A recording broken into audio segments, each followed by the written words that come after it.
official. This is Zach speaking. ये आज FIR ने छापा मारा है। Yep, thank you for taking the call. This is Ashton McKenzie. How are you doing today?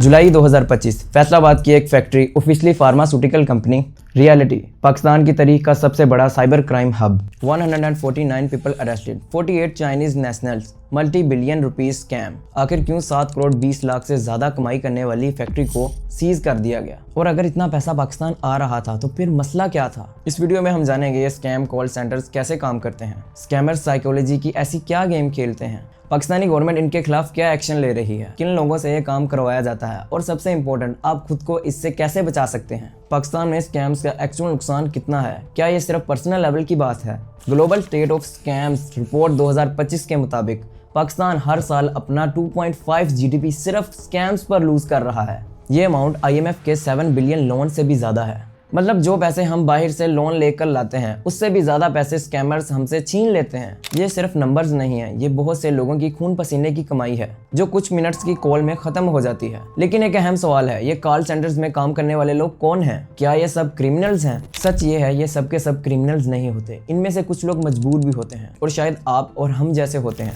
33% youth यानी 15 से 35 साल के लोग बेरोजगार हैं यानी पाकिस्तान की पूरी आबादी का 8। ये वो ग्रेजुएट्स हैं जिनके वालिदैन ने पर सेमेस्टर 2 लाख रुपया फीसिस दी, 4 साल मेहनत की, डिग्री ली, सपने देखे, और जब जॉब मिल जाती हैं तो 20 से 25 हज़ार मंथली, वो भी अगर मिल जाए तो। अब यहाँ एंट्री होती है जेनजी की। ये वो जनरेशन है जो सोशल मीडिया पर पली बड़ी है, जो हसल कल्चर में बिलीव करती हैं, जो जल्दी से जल्दी अमीर होना चाहती हैं, और स्कैम ऑपरेटर ये सब बातें बहुत अच्छी तरह जानते हैं। हर इंसान की अलग कमजोरी होती है। किसी को अट्रैक्ट करती है फैंसी कोवर्किंग ऑफिस, किसी को अट्रैक्ट करती है facilities, coffee machines, free trips, Instagram stories के लिए परफेक्ट लाइफस्टाइल। लेकिन सबसे बड़ा अट्रैक्शन है पैसा। स्टार्टिंग सैलरी 60,000 से लेके 1 लाख तक प्लस कमीशन। एक फ्रेश ग्रेजुएट के लिए जो 25,000 की जॉब ढूंढ रहा था, ये सिर्फ ऑफर नहीं होती, ये एक सुनहरी मौका होता है। घर वालों को बताने के लिए एक अच्छी सैलरी, पहली बार अपने सपनों के करीब होने का एहसास, और जब इंसान मायूस हो तब वो सवाल नहीं पूछता। इंटरव्यू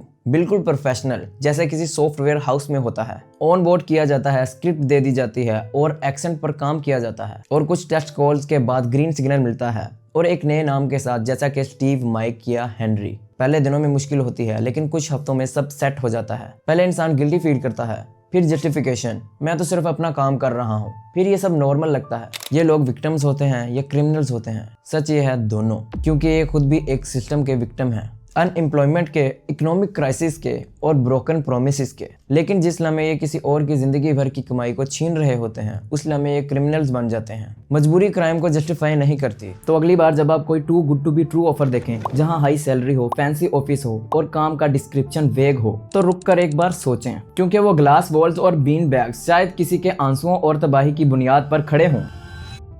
तो अब आप जान गए हैं कि ये क्यों काम करते हैं। चलिए जानते हैं ये कैसे काम करते हैं और लोग इतनी आसानी से कैसे फंस जाते हैं।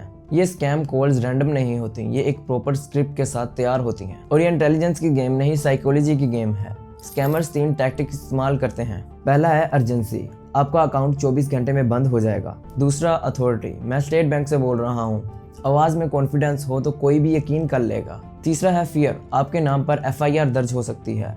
डर में इंसान अक्सर गलत फैसले लेता है। मैंने खुद अपनी फैमिली मेंबर्स और दोस्तों को इस स्कैम्स में फंसते देखा है। हजारों रुपए सिर्फ कुछ कॉल्स की वजह से चले गए। अक्सर हम सोचते हैं कि स्कैम्स सिर्फ उन लोगों के साथ होते हैं जो अनपढ़ हैं, जो कम समझदार हैं। लेकिन सच ये है, स्कैम्स इंटेलिजेंस का मसला नहीं है, ये साइकोलॉजी की गेम है। अगर हालात सही हो, परफेक्ट टाइम हो, प्रेशर हो और इमोशन ट्रिगर किए जाएं, तो सबसे चालाक बंदा भी ट्रैप हो सकता है। ये स्कैम सिर्फ बातें नहीं हैं, पाकिस्तान में एक्चुअली ऐसे केसेस हुए हैं। जुलाई 2025 में national cyber crime investigation agency ने फैसलाबाद के सियालकोट एरिया में एक फैक्ट्री पर रेड की।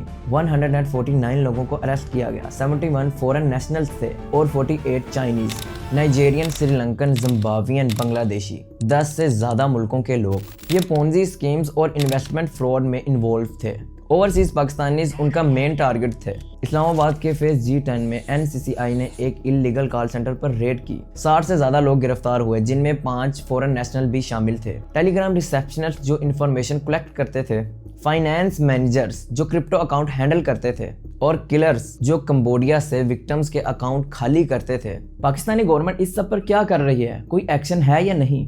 अच्छी बात यह है पाकिस्तान अथॉरिटीज ने इस बात को इग्नोर नहीं किया। जून 2025 में ऑपरेशन ग्रे लॉन्च हुआ। ये एशिया का सबसे बड़ा क्रैकडाउन है इल्लीगल कॉल सेंटर्स के खिलाफ। 63 raids, 450 plus arrested, 720 million rupees scams exposed. Islamabad में 17 रेड्स हुई और 193 लोगों को अरेस्ट किया गया और कराची में 19 रेड्स हुई और 44 लोगों को अरेस्ट किया गया। कुछ लोग कहते हैं गोरा पैसा है, पाकिस्तान आ रहा है तो बुरा क्या है। ये आर्गुमेंट सुनने में लॉजिकल लगता है लेकिन रियलिटी कुछ और है। याद रखिए 9.3 बिलियन ये वो अमाउंट है जो पाकिस्तान हर साल स्कैम्स में लूज करता है, जो कि IMF लोन से भी ज्यादा है। स्कैमर्स सिर्फ फॉरेनर्स को टारगेट नहीं करते बल्कि पाकिस्तान, इंडिया, बांग्लादेश, नेपाल के सिटीजन्स को भी टारगेट करते हैं। और जब पाकिस्तान का नाम इंटरनेशनल फ्रॉड लिस्ट में आता है तो लेजिटिमेट बिजनेस को सफर करना पड़ता है। फ्रीलांसर्स को पेमेंट इश्यूज आते हैं, IT इंडस्ट्री की रेपुटेशन खराब होती है। ये पैसा फायदा नहीं, ये जहर है जो पूरी इकोनॉमी को अंदर से खाली कर रहा है। वीडियो के इख्तिताम से पहले एक जरूरी बात याद रखें, बैंक कभी भी सेंसिटिव इंफॉर्मेशन नहीं मांगता। अगर शक हो खुद ऑफिशियल नंबर पर कॉल करें। टेक्नोलॉजी ने जिंदगी आसान भी बनाई है और खतरनाक भी। इसीलिए एक पुरानी कहावत याद रखें, भरोसा करो लेकिन तस्दीक जरूर करो। अगर आप अवेयर हैं तो ना सिर्फ आप अपना पैसा बचा सकते हैं बल्कि अपने इर्द गिर्द लोगों को भी बचा सकते हैं। अगर आपको लगता है कि ये वीडियो किसी एक इंसान की भी मदद कर सकती है तो प्लीज इस वीडियो को शेयर करें और ऐसे ही रियल इंफॉर्मेशनल वीडियो के लिए चैनल को सब्सक्राइब करना ना भूलें। मिलते हैं किसी नई वीडियो के साथ। खुदा हाफिज।